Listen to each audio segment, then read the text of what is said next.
Hi, I'm Jeremy, and today we're going to look at the fifth game in my Spiel Jahres Winners series, and that is Top Secret Spies. And this was designed by Wolfgang Kramer, who I believe has won that award 5 times, and this was the 1986 winner of the award. This game is known in Germany as Heimlich and Company. It plays from 2 to 7 players, and the box says 45 minutes, but realistically, I've seen games of this last 20 minutes. It's a much shorter game than that would suggest, unless you're using the variants, perhaps. And the box also says ages 8 and up, but certainly younger players would be able to play the game. Certainly, I would think about 6 and up would be sufficient. And in this game, players are going to be collectively controlling spies as they move around a city trying to collect information. They'll be assigned one of those spies at the start of the game, and they'll keep that role secret. The first spy to hit 41 points will be the winner, but that may or may not be a spy controlled by the players. So just essentially stealthily trying to push your interest forward is the name of the game, while making sure that other players don't figure out who you are. Let me take a minute to show you the way that the game plays, and then I'll come back and give you my thoughts on it. Here we have a setup for a game of Top Secret Spies, and at the start of the game, a number of pawns will be placed on this zero-spaced building, and they will have corresponding score markers placed on the start space of the score track. In this game, you'll play with 3 more pawns than you have players, and that will top out at 7. So if you have 5 players or more, you'll still just use 7 pawns. The game also, you'll put this safe here on the 7 spot at the start of the game, and each player is going to then get at random one of these passport cards, which they'll look at and keep secret. So this will give you the identity of the spy that you're controlling, and this is going to be the blue spy, obviously. So they'll just keep that hidden until the end of the game. And then what's going to happen is on your turn, all that you're going to do is you're going to roll a die, and if you roll a 1 to 3, you could choose 1, 2, or 3, and then you'll divide those points up among multiple spies. So for example, with a 1, 2, or 3, you could just move all of these 3 spies 1 space, and it'd just be the next player's turn. On a 1, they could just choose to move 1 spy 1 space. Then on a 2, you could either move 1 person 2 spaces or divide that up among players. And this is going to keep happening 1, 2, 3, 4, 5, 6. And if ever a player makes it back to the start space, they'll just keep looping around. So this is really just a circular track where the figures are going to be moving. And you'll notice that each building does have a point value assigned to it. So let's see, we have a 5. Let's say 1, 2, 3, 4, and this player might move this person here as well.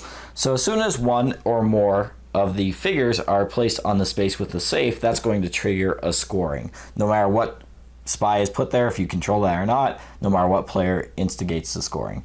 And what's going to happen during a scoring is every spy is going to score a value of points equal to the number shown on the board. So for example, red and purple are going to get 7 points, blue over here is going to get 5 points, green's going to get 0, yellow's going to get 1, and gray and orange will get 2 points.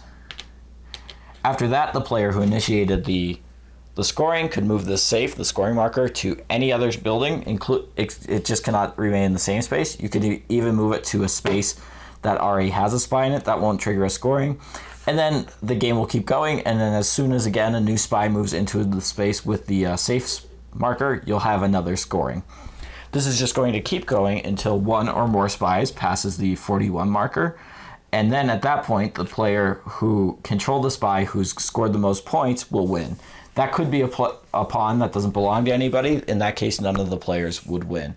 In case multiple ones go past 41, then the player who has moved past 41 the furthest in that last scoring would be the winner. That is the basic game. The game does come with 2 variants. The first is essentially the top secret variant, where players are going to be given cards and they'll earn additional cards by moving spies to the -3 space, and these will just allow you to do additional movements. So for example, this one here, if you play this card, will allow you to move 2 agents 1 building backwards, and this would allow you to move agents by a safe, and so on. So these are just various additional movement options.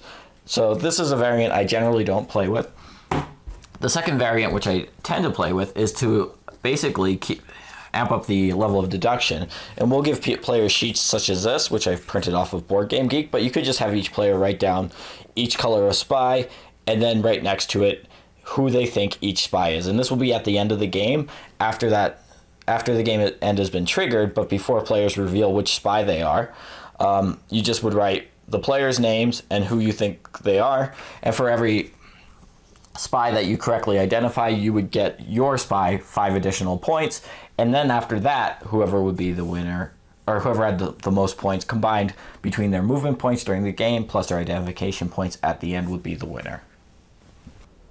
Okay, so that is Top Secret Spies, and this is a really absolutely fantastic family game. I really love this game. I've had it for years. I've played it for years, and it's something that I continue to keep in regular rotation.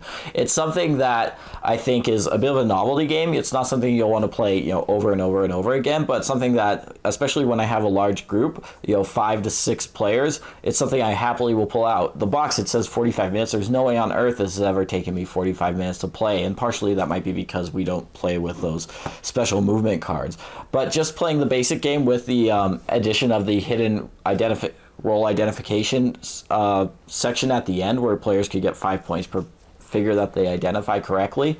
This is a terrific game. It's just filled with bluffing and second guessing and trying to hide your true identity, which is the core of a lot of popular games these days. And this is really the first game that I know of that really ever did this. This again was originally published, I think, in 85 or so, and it won the award in 86. Another thing of note is that this is, I think, the first commercially successful game, or one of the first games, if not the first game, to have that scoring track printed on the board, which is now practically, every other board game that is created has one of those. But this was the first game to do that as well, so just of historical significance. I thought I'd bring that up.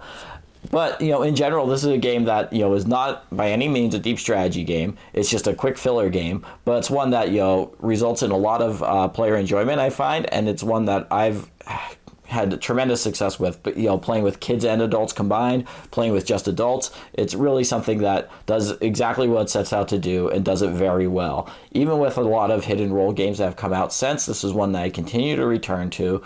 And it's one that, I think, is essentially timeless. I think it's a completely worthy winner of the award. So, I'd highly recommend that you try this game either in the Heimlich & Company or the Top Secret Spies variant. Like I said, the Top Secret Spies variant does add these cards, but I find that they don't add much to the game. We almost always will play without those. So, I guess I'll leave it there and, give my hearty recommendation to Top Secret Spies.